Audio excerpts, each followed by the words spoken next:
पूर्वी भारत के सबसे तेज रफ्तार से बढ़ते शहर भुवनेश्वर में काफी बदलाव हो रहे हैं। एक वक्त पर अपने ऐतिहासिक महत्व के लिए मशहूर भुवनेश्वर अब नए जमाने के बिजनेस और एजुकेशन के लिए जाना जाता है।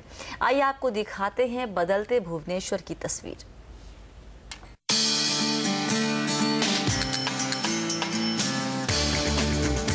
यह है आज का भुवनेश्वर। चंडीगढ़ के बाद देश की दूसरी प्लांट सिटी होने के नाते भुवनेश्वर में काफी बदलाव देखे जा रहे हैं। करीब 10 लाख की आबादी वाला भुवनेश्वर शहर आज आईटी और एजुकेशन का नया हब बन गया है।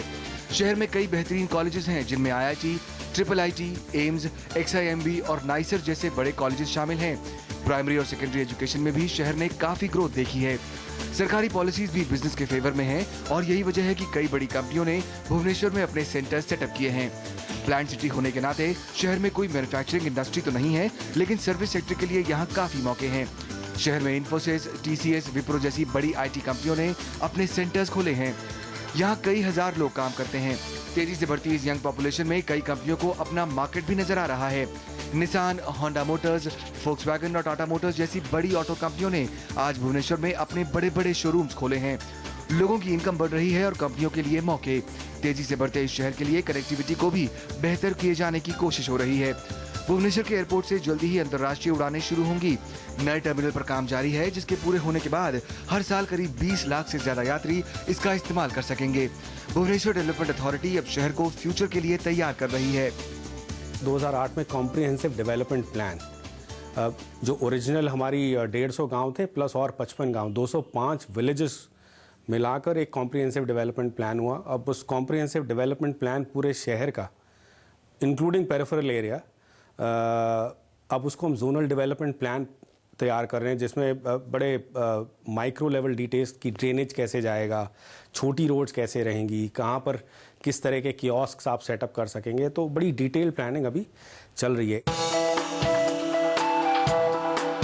हालांकि भुवनेश्वर का ऐतिहासिक महत्व भी है।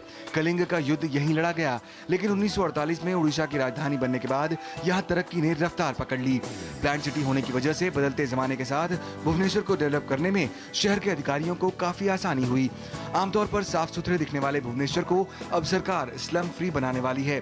इसके लिए एक नए कानून की व्यवस्था की जा रही है। बहुत ही जल्द एक कानून भी लाया जा रहा है, जिसमें स्लम ड्वेलर्स को प्रॉपर्टी राइट्स दिया जाएगा। तो जितने भी स्लम्स हैं, इसको टेनेबल, नॉन टेनेबल कैटेगरीज में करके, जहाँ टेनेबल है वहाँ पर इंस्टीट्यूट डेवलपमेंट होगा और जहाँ पर नॉन टेनेबल है वहाँ पर रिलोकेशन होगा। और बाकी जो फ्यूचर में जो जोग्राफिकल ग्रोथ हो रही है, एक्सपेंशन हो रही है सिटी की, उसमें इस तरह का चीज़ ना हो, इसीलिए 20% जो रेसिडेंशियल लैंड है वो अर्बन पुअर के लिए रिजर्व किया जा रहा है। IT और टूरिज्म के अलावा भुवनेश्वर अपने मेडिकल टूरिज्म के लिए भी मशहूर हो रहा है। अपोलो और कनिंगा हॉस्पिटल जैसे बड़े संस्थान तो यहाँ हैं ही, अब फोर्टिस भी जल्दी ही एक बड़ा अस्पताल खोलने जा रहा है। आज भुवनेश्वर को सिर्फ टेम्पल सिटी होने के लिए ही नहीं, बल्कि नए जमाने की IT, एजुकेशन और हेल्थ केयर के लिए भी पहचान मिल रही है।